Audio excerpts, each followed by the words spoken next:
전설적인 공격수 출신 독일의 위르겐 클린스만이 대한민국 대표팀 맡으면서 과연 클린스만이 선택할 원톱 9번 공격수는 누구일까에 대한 관심이 커지고 있는데요. 콜롬비아와의 첫 A매치 이 평가전에 어떤 선수가 선발 출전할지 뭐 경기 전 기자회견부터도 이 스트라이커에 대한 얘기들이 많았습니다. 경기 전 기자회견을 통해서 또 클린스만 감독의 최근 훈련 내용들을 통해서 선발 공격수 9번 공격수 경쟁에 대해서 살펴보도록 하겠습니다. 우선 이제 3월 24일 오늘입니다. 금요일 저녁 8시 울산에서 콜롬비아와 경기가 있고 3월 28일 화요일 저녁 8시에는 서울로 와서 우루과이와 경기가 있는데 이 경기는 TV조선과 쿠팡 플레이를 통해 볼 수가 있습니다. 클린스만 1기 명단과 더불어서 이제 경기를 앞두고 등번호도 나왔는데 오현규 선수가 새롭게 26번을 받은 거 외에는 뭐 바뀐 게 없어요. 예, 월드컵하고 이제 동일한 번호 그대로 갔는데요. 조규성 선수가 그대로 9번을 유지했지만 이 등번호가 꼭 주전을 의미하는 것은 아니다. 그렇죠. 훈련을 최근 경기력도 있고 훈련을 통해서 클린스만 감독이 선택을 낼 수가 있는데 일단 경기 전 기자회견 내용부터 살펴보도록 하겠습니다. 네스토르 로렌소 콜롬비아 대표팀 감독이 이제 북중미 월드컵 예선을 준비하는 좋은 경기다라고 얘기를 했어요. 코파 아메리카도 있지만 미국, 캐나다 그리고 멕시코에서 공동 개최되는 이번 2026 북중미 월드컵의 남미 예선전이 더 중요하다라는 얘기인 것 같아요. 아무래도 콜롬비아가 코파 아메리카 성적은 나쁘지 않았지만 그것보다는 월드컵 본선에 나가는 게 더 큰 미션이라고 할 수 있어서 이 리빌딩 단계라고 하면서 기존의 주전 선수들보다는 국내 리그의 젊은 선수들 위주로 소집했다. 이 얘기는 조금 이제 실험적으로 좀 많은 선수들을 등용해보겠다는 얘기를 한 거예요. 그러니까 뭐 지난 미국하고의 평가전과 거의 비슷한 맥락이라고 보면 되는 거죠. 예. 그렇게 이제 선수들을 많이 뽑았다라고. 그래서 몇몇 이제 스타 플레이어들을 제외하면은 검증된 선수보다는 좀 새로운 선수들 실험 쪽에 가깝게 갔다라고 할 수 있겠습니다. 예, 그리고 아마도 이제 콜롬비아가 한국하고 일본하고 경기를 하기 때문에 하메스나 팔카오 같은 선수들 이제 스타 플레이어로서 좀 포함하라라는 조항이 있었을 가능성이 높아요. 가능성이 높아요. 예. 대신 이제 나머지는 유럽에서 오기 힘드니까 그런 식으로 간 게 아닌가 싶긴 합니다. 예, 만약 뭐 직전에 월드컵이 있다고 했다면은 뭐 그런 선수까지 왔겠지만 굳이 부를 필요 없고 또 그 선수들 같은 경우 뭐 콰드라도라든지 뭐 시니스테라라든지 이런 선수들을 또 뭐 한국이나 일본 협회에서 조항까지 넣을 정도는 아니기 때문에 그렇죠. 뭐 레르마던가 그렇죠. 아니면 뭐 예. 그런 선수들은 그 정도까지는 아니죠. 바레이로라던가. 그래서 이제 하메스 팔카오는 대표적인 얼굴이니까 그냥 오고 나머지는 새로운 선수를 보겠다. 다빈손 산체스는 우리나라에서 넣어달라고 했을까요? 별로 일본에서는 아닐 것 같은데. 둘 다 아닐 것 같습니다. 젊으니까 어리니까 어리잖아 아직. 그렇기 때문에. 아니 시니스테라도 어리잖아요. 완전 어리잖아요 걔는. 그 산체스는 그냥 수비수가 부족한가 보죠. 어찌됐거나 이제 그러면서 당연히 한국 축구에 대한 질문이 나와요. 손흥민 알고 있다. 이건 뭐 모를 수가 없습니다. 그렇죠. 손흥민이 모르면 축구 감독을 하면 안 돼요. 안 되는 상황이고, 뭐 이제 김민재까지, 나폴리에서 뛰는 김민재 알고 있다. 이제 앞으로 이런 얘기 더 많이 나올 것 같아요. 한국 하면 이 김민재. 그렇죠. 그러면서 이제 우리도 뭐 몇몇 선수들이 빠지긴 했지만, 세대 교체를 하고 있지만, 포르투의 마테우스 우리베 같은 좋은 미드필드가 있다 하면서, 우리베랑 같이 기자회견을 했어요. 아, 그러고 보니 라파엘 보레는 일본 때문에 왔겠네요. 예. 카마다 다이치랑 하세베랑 있으니까. 우리 그 대진표 짜야 돼. 그 뉴스도 만들어야 되고, 보레 와야 돼. 했겠죠. 그러면서 이제, 우리베가 이제 경기 전 회견에서 본인이 미드필드다 보니까 흥미롭게도 황인범, 이재성, 이강인을 잘 알고 있다. 이렇게 얘기를 했어요. 본인이 마킹해야 되는 선수들이에요. 보면은 일반적으로는 손흥민, 김민재 먼저 얘기를 할 텐데 본인의 마킹맥만 이제 얘기를 한 거죠. 아마도 이제 로렌소 감독이 이제 경기 준비하면서 비디오도 보여주고 했을 겁니다. 이게 경기 직전 마지막 회견이다 보니까 어느 정도 한국 대표팀을 이제 설명 들었을 때 또 유럽에서 뛰고 있는 선수들이니까. 네, 그리고 월드컵에서도 봤을 테니까요. 그렇죠. 그렇게 뭐 게다가 이전에도 이제 우리 배는 한국과의 평가전에 뛰었기 때문에 이재성 선수와도 경기를 해봤고 그래서 뭐 잘 알고 있다, 뭐 잘 막을 수 있다. 우리도 이제 한국을 상대하는 게 우리에게 좋은 기회고 우리의 성장에 도움이 될 것 같다라면서 이제 열심히 할 것 같아요. 제가 봤을 때도 뭐 일부 선수들이 빠졌다고 해도 오히려 이런 젊은 선수들이 조금 더 주전에 대한 의지를 갖고 있다 보니까 좀 집중도 있게 경기할 것 같고요. 그래서 손흥민 선수가 이제 기자회견을 했는데 뭐 당연히 월드컵 이후 첫 A매치다 보니까 이제 월드컵에서 16강 진출 이룬 거 성공적이었다라고 자평을 하면서 당시에 이제 겨울 월드컵이다 보니까 바로 소속팀에 가서 팬들에게 인사를 못했는데 이번에 한국 팬들 앞에서 인사를 좀 하겠다라고 얘기도 했고 클린스만 출범에 대해서 전술적인 질문들이 많잖아요. 그 부분에 대해서 나는 뭐 당연히 뭐 선수로서 기본적인 얘기죠. 어떤 포지션도 상관없다. 지금 뭐 스트라이커로 가든 윙포워드든 아니면 미드필더 역할이든 다 할 수 있는데 무엇보다 각 각자 장점을 잘 펼쳐내고 싶다라는 얘기를 했는데 이게 클린스만 감독의 멘트와 결이 같아요. 네, 뭐 거기다가 손흥민 선수 같은 경우는 지난 월드컵 때는 아무래도 부상 여파 때문에 조금 앞에서 고정되어서 뛰다시피 했었죠. 예. 그냥 많은 활동폭을 보이지는 않았었는데 이번에는 조금 더 그래도 자유롭게 움직이지 않을까 싶은 생각은 들긴 합니다. 예, 그리고 이번에 또 한 번 주장으로 선임되면서 대한민국 축구 대표팀 역사상 최장수 주장이 됐는데 월드컵을 또 경험하면서 이 간절함을 좀 느꼈고 그런 경험들이 앞으로도 도움이 될 것 같고 또 주장으로서 선수들에게 따로 얘기하진 않았지만 내가 그런 얘기보다도 선수들 각자가 좀 자유롭게 뛸 수 있도록 내가 이제 편안한 주장이 되겠다. 선수들이 이제 자유롭게 가장 잘할 수 있는 것을 할 수 있는 환경을 만들겠다라고 했는데요. 그러면서 중요한 게 이제 클린스만 감독의 인터뷰입니다. 취임 회견 때도 그랬지만 전술적인 부분에 대한 질문이 나오면 항상 이렇게 얘기를 해요. 포메이션이나 전술적으로 솔직히 이번에도 준비하기는 어려웠는데 소집 기간 동안 나도 선수를 파악하는 단계고 일단 선수들의 장점을 보려고 하고 그 장점을 끌어내는 축구 즉 선수 개별적인 그러니까 선수 맞춤형 축구를 하겠다라는 얘기를 했어요. 예, 그리고 뭐 이번에는 이렇게 말하는 게 정답이긴 하죠. 왜냐면 이제 막 부임했는데 뭐 전술적인 부분을 뭐 준비를 많이 했고 이러면 거짓말이죠. 솔직히 말하면은. 클럽 팀이라면 뭐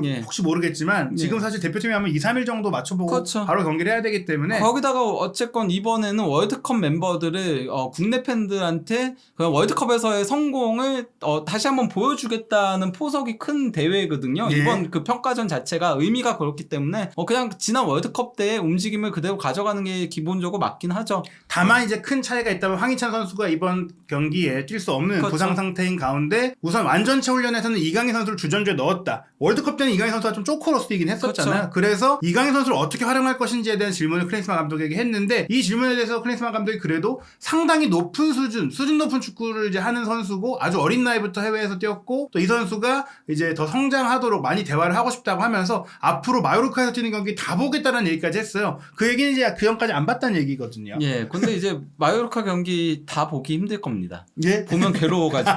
예. 맞잖아요. 하지만 보기 좋은 시간대다. 아니, 근데 솔직히 말해서 저희도 마요르카 경기 이강인 선수 보려고 보는 거지. 그렇죠. 이강인 선수 보는 그거 아니었으면은 마요르카 경기 안 봅니다. 그렇죠. 예. 클린스만 감독도 같은 감정을 저희가 느끼지 않을까 생각이 드는데요. 그리고 또 하나 중요한 것이 대표팀 스트라이커에 대한 생각. 뭐 아무리 지금 뭐 클린스만 감독이 온 지 얼마 안 됐다고 해도 스트라이커 포지션에 대해서는 그래도 본인이 노하우도 전수해 줄 수 있고 또 본인이 스트라이커 출신이니까 어떤 스트라이커가 가장 좋은지를 좀 고를 수 있을 텐데 일단은 뭐 당연히 긍정적이고 한국 선수들 보니까 지금 대표 선수들 며칠 훈련해 보니까 수준이 높다라는 그 생각이 들었고 나도 이제 스트라이커이기 때문에 세부적인 부분을 내게서 조금이라도 배우게 또 공유하겠다 얘기를 했어요. 분명히 클린스만 감독이 스트라이커들한테는 그래도 좀 알려줄 수 있는 게 있을 것 같아요. 그렇죠. 예, 워낙 거기다가 영리한 스트라이커기도 했었으니까 그런 움직임적인 부분 같은 것들을 많이 보고 배울 수 있겠죠. 거기다가 클린스만은 그러니까 굉장히 뭐랄까 막 운동 능력이 좋거나 그런 선수는 아니었거든요. 막 그리고 기술적으로 막 드리블로 막 제끼고 그런 유형은 아니었어요. 하지만은 굉장히 영리하게 빈 공간들을 잘 들어가고 또 어떤 각도에서도 슈팅을 때릴 수 있는 슈팅 스킬이 좋았던 선수거든요. 그런 것들이 국내 공격수들이 보고 배울 수 있는 부분들이라고 할 수 있겠죠. 네, 바로 오현규, 조규성, 황의조 선수 모두에게 사실 클린스만 감독을 만난 것은 공격수로서는 조금 기술적인 면이나 움직임을 좀 발전시킬 수 있는 기회다. 그렇죠. 그렇게 볼 수 있는데 또 하나 중요한 게 결국 말씀드린 이강인 선수예요. 왜냐? 이강인 선수는 이런 스트라이커들에게 공을 공급해주는 게 최대 장점인 선수고 실제로 마요르카에서도 무리키 선수가 정말 이강인 선수의 도움을 많이 보고 있어서 이번 경기 같은 경우도 이제 손흥민 선수가 이강인 선수가 있다면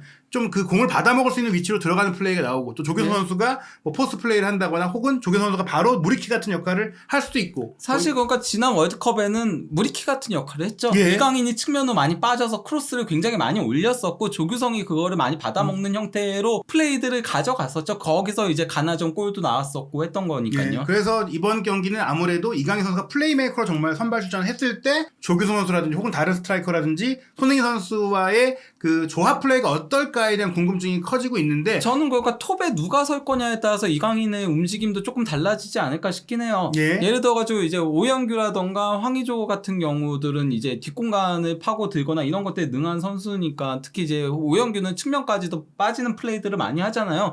그럴 경우에는 뭐 오영규가 나올 경우에는 경우에는 조금 스위칭 플레이 같은 것들도 일어날 수 있고요. 반면 이제 조규성이 나온다면 측면으로 빠져서 크로스를 올리는 플레이들을 많이 할 거고요. 황의조가 나온다면 최대한 이제 스루 패스를 찔러. 그렇죠. 왜냐면은 황의조가 이제 뒷공간을 들어가는 데는 가장 능한 선수니까요. 그러니까 세 명이 다 스타일이 다르거든요. 그렇죠. 예. 그렇기 때문에 그 세 명에 따라서 이강인의 플레이메이킹하는 방식도 조금 바뀌긴 할 거예요. 네. 저는 개인적으로 생각하는 게 클린스만 감독이 그래도 스트라이커 출신이기도 하고 각기 다른 스트라이커들을 한번 써보지 않을까. 일부 시간을 좀 배분하면서 말씀하신 대로 황의조 선수의 슈팅력을 살릴 수 있는 이강인의 플레이를 만들어보고 또 조규성 선수의 헤더 능력을 살려보기도 하고 또 오영규 선수의 많은 움직임을 활용해서 손흥민 선수가 네. 또 가운데로 들어가는 그런 패턴도 가능하다 보니까 최근 이제 울산에서 진행된 훈련 얘기를 보니 손흥민, 오현규, 황의조를 뭐 함께 뛰게 하는 그런 패턴도 가능했다. 왜냐하면 네. 오영규 선수가 조금 황희찬 선수의 역할을 또 대체할 수 그렇죠. 있으니까 네. 그럼 오히려 손톱 같은 손이 선수 톱으로 갈 수도 있어서 뭐 다양한 조합이 가능합니다. 다만 여기서 이제 또 하나의 화두가 지난 월드컵 이후 이제 이적 문제로 인해 조금 엇갈린 운명. 원래는 조규성 선수가 확실하게 앞서가고 있었고 실제로 오현규 선수는 예비 멤버였지 월드컵에 뛴 그렇죠. 선수는 아니거든요. 근데 지금의 폼은 오현규가 더 낫지 않느냐 뭐 이런 얘기가 나올 정도예요. 예, 거기다가 황의조 선수까지도 현재는 아직까지 폼 회복에 실패를 한 상태라고 봐야 되다 보니까 오현규가 지금은 가장 앞서고 있는 게 아니냐는 얘기들이 상당히 많이 나오고 있죠. 예, 실제로 나이를 보더라도 이제 황의조 선수는 이제 황혼기고 조규성 선수는 한참 전성기 나이를 맞이하고 있는데 오현규는 2001년생으로 이강인 선수랑 동갑이고 앞으로 장래성이 더 큰데 신체 조건도 좋고 유럽에 지금 가 있고 가서도 괜찮고 몸값도 조규성 선수처럼 지금 막 급등하고 있는 그런 상태인데요. 더 최근만 놓고 보면 더 급등한 거죠. 예. 그렇기 때문에 이제 오현규 선수에 대해 얘기 좀 드리면 무엇보다 올해 그러니까 월드컵 이후 폼은 오현규가 제일 낫지 않냐. 기록으로도 사실 그렇습니다. 예, 그러니까 일단 그 스코틀랜드 프리미어리그에서 7경기 출전해가지고 2골인데요. 근데 예. 이게 그 선발 출전이 한 경기거든요. 예. 나머지 6경기가 교체였어요. 그래서 출전 시간이 179분밖에 안 되는데 2골인 거니까 이거는 한 경기당 한 골 넣은 거예요. 180분에 2골인 거니까요. 그리고 또 이제 스코틀랜드 FA컵에서도 2경기 출전해가지고 한 골. 이것도 교체 투입된 거기 때문에 40분 뛰면서 한 골이니까 이거는 그러니까 뭐 그냥 딱 40분당 한 골인 거고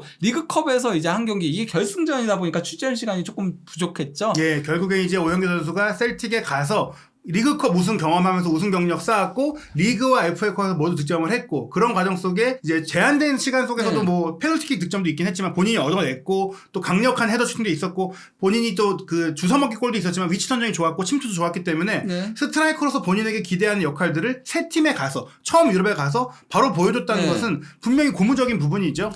그러다 보니까 이제 공식 대회에서는 10경기에서 3골이거든요. 그래서 총 233분이니까 이거는 뭐 80분당 한 골이라고 볼 수 있는 거죠. 80분당 한 골이 안 되는 거죠. 예. 결국에는 지금 기세가 굉장히 좋다. 골수가 많지 않아 보이지만 실질적으로 뛴 시간으로 보자면 지금 득점력도 굉장히 올라와 있는 상태다. 예, 미터마가 그러니까 교체로 나와서 인상적인 모습을 보여주다가 결국 주전으로 올라와가지고 확 터진 케이스가 있으니까 그런 케이스가 오현규한테도 적용될 수 있다는 거죠. 예. 그리고 뭐 선발 출전을 많이 못했다고 말씀을 드렸지만 실질적으로 지금은 후루아시라는 확실한 그 선수가 있기도 하고 네. 막 자리를 잡는 과정 속에 그래도 매 경기 뛰고 있다. 꾸준히 네. 기회가 오고 있다는 것을 좀 주목할 부분 아니겠습니까? 거기다가 최근 기세가 좋은 거죠. 그러니까 예. 3월 와가지고 이제 프리미어리그만 놓고 보면은 3월 3경기 2골을 넣고 있는 거니까 예. 지금 기세가 매우 좋다. 물론 뭐 세인트 미렌전은 페널티킥 골이긴 했었지만은 지난 하이버니언전은 그 다이빙 헤딩 골이었죠. 굉장히 멋있었죠. 예, 게다가 스코틀랜드가 피지컬적으로 강한 무대인데 오영규 선수가 그런 피지컬을 이겨내면서 뛰고 있다는 것은 충분히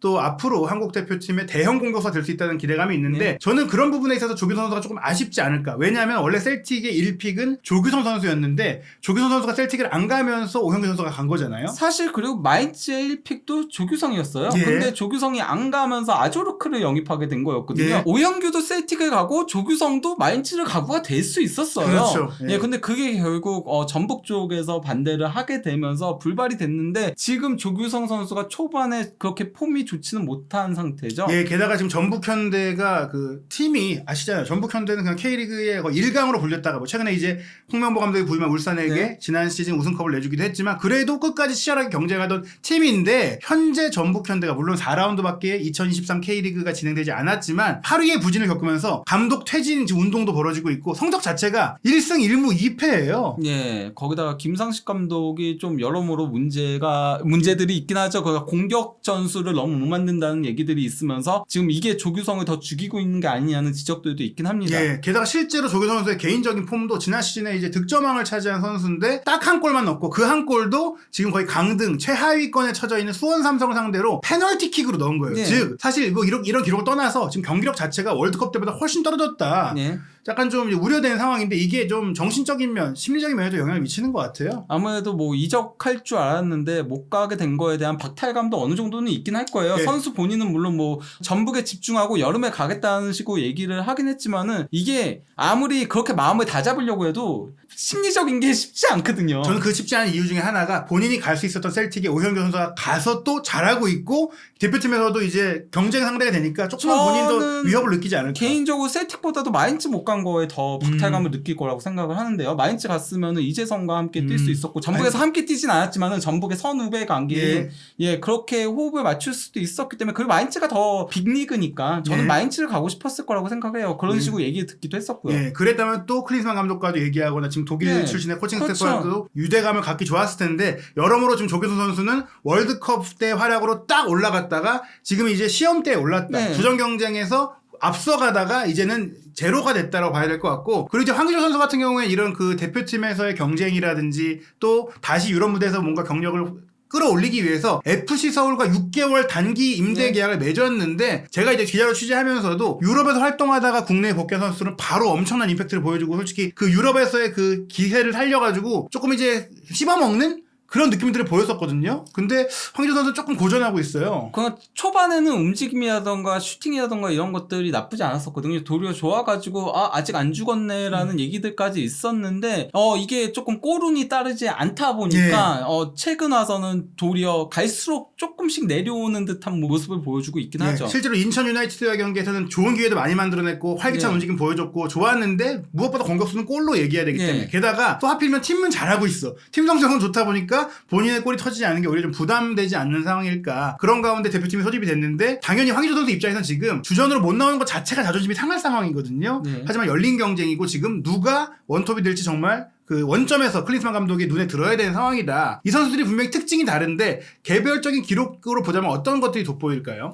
일단 그 맨 왼쪽이 조규성이고 중앙이 이제 황의조고 맨 오른쪽이 이제 오영규거든요. 근데 보시면 아시겠지만은 물론 뭐 리그가 다르다는 점을 고려를 해야 되긴 해요. 하지만 이제 그 저기 중간 부분에 보면 슈팅 대비 득점 전환율이 보이거든요. 그걸 보면은 당연히 황의조는 뭐 골로 넣지 못했다 보니까 0%고 확실히 오영규 선수가 가장 높죠. 오영규 선수가 그러니까 슈팅에 있어서는 현재 가장 앞서고 있다고 할 수 있고요. 그리고 저 패스 관련된 지표는 저기 밑에서 이제 두 번째를 보면은 패스와 관련된 지표인 건데 패스는 그래도 황의조가 가장 나은 부분에 있고 그 다음에 조규성 그리고 이제 오영규 순이라고 할 수 있고요. 그러고 나서 이제 크로스 같은 경우는 확실히 오영규는 측면으로도 빠질 수 있는 선수라고 저희가 했잖아요. 그렇게 얘기를 했잖아요. 그래서 그런지 크로스 성공률이 무려 50%입니다. 독보적으로 높고요. 그 다음에 이제 황의조, 조규성 순. 아무래도 조규성은 이제 떡대형 공격수다 보니까 크로스 능력은 좀 가장 떨어진다고 할 수 있겠고요. 대신 이제 경합에서는 조규성이 가장 앞서고 있습니다. 특히 이제 공중볼 승률이 상당히 높죠. 50%가 넘죠. 그리고 이제 황의조, 오영규 순이라고 나와 있긴 한데 저는 근데 경합은 조금 오영규가 손해를 보는 부분이 있지 않나. 스코틀랜드 리그가 아무래도 피지컬적인 리그다 보니까 저는 그래서 그냥 경합 관련한 지수는 그냥 객관적으로 봤을 때는 조규성, 오영규, 황의조 순이 아닐까라고 개인적으로 생각을 합니다. 사실 뭐 최근에 보도를 살펴보면 완전체 훈련에서는 브라질과의 월드컵 16강전과 같은 라인업에 황희찬 선수 자리에 이강인 선수가 들어간 것이 유일한 차였다는 얘기가 나왔었어요. 그 얘기인즉슨 일단 조규성 선수의 콜롬비아전 선발 가능성이 있지만 이것은 어디까지나 훈련이고 경기 당일에 감독이 충분히 선택을 바꿀 수가 있어요. 그리고 말씀드린 대로 최근 폼을 보자면 오현규 선수도 충분히 깜짝 선발 가능성이 있고 다만 이제 저희가 또 얘기 드린 대로 뭐 오현규를 측면으로 쓸 수도 있다. 근데 이재성 선수의 폼도 좋고 이재성 선수도 몸 상태 문제가 없다면 굳이 오현규를 측면으로 쓸 이유는 없지 않을까 싶기도 한데요. 뭐 그럴 경우에는 이제 이강인 선수 대신에 이제 뭐 오영규를 측면에다가 쓰는 방안도 있긴 하겠죠. 원래 이재성 선수가 그가 월드컵에서는 중앙에서 뛰고 그렇죠. 황희찬이 측면에서 뛰었었기 때문에 예. 그냥 월드컵 때를 최대한 재현을 하려고 한다면은 그렇게 갈 가능성이 있긴 하죠. 그리고 오영규가 황희찬과 좀 비슷한 유형의 선수다 보니까 근데 그러기에는 또 이강인 선수도 지금 폼이 너무 좋기 그렇죠. 때문에 뭐 일단은 저는 그냥 조규성우 나올 것 같긴 해요. 이번에는 그냥 최대한 월드컵 때로 간다여서 하지만은 좀 빠른 시간에 오영규한테 기회가 나오지 않을까 싶긴 합니다. 저도 개인적인 생각으로는 이 세 명의 공격수들이 콜롬비아전 우루과이전에 걸쳐서 최소한 몇 분이라도 출전 네. 시간을 나눠 가질 것이고 콜롬비아전을 통해서 또 본 게 있을 거 아닙니까? 그걸 통해서 우루과이전에도 시간을 배분하지 않겠느냐. 그리고 이제 오영규 선수 같은 경우도 유럽에 처음 진출했다가 또 한국에 왔던 일정을 소화하니까 이 선수를 또 풀타임을 쓸 필요는 없거든요. 네. 그래서 조규성 선수 뭐 45분, 오영규 45분, 혹은 황의조 45분 이런 시간들을 가지면서 클린스만 감독이 원톱을 좀 보는 쇼케이스의 무대가 되지 않을까 싶습니다. 네. 클린스만이라는 정말 대스트라이커 출신이 선택할 한국의 원톱이 누가 될지 아시안컵에서 어떤 선수가 최전에 설지 너무나 궁금한데요. 콜롬비아, 우루과이의 경기 살펴보고 부버지 김현민 기자의 세밀한 분석 그리고 경기를 현장에서 취재할 포포투 기자들의 생생한 이야기까지 한준TV에서 확인하시기 바랍니다.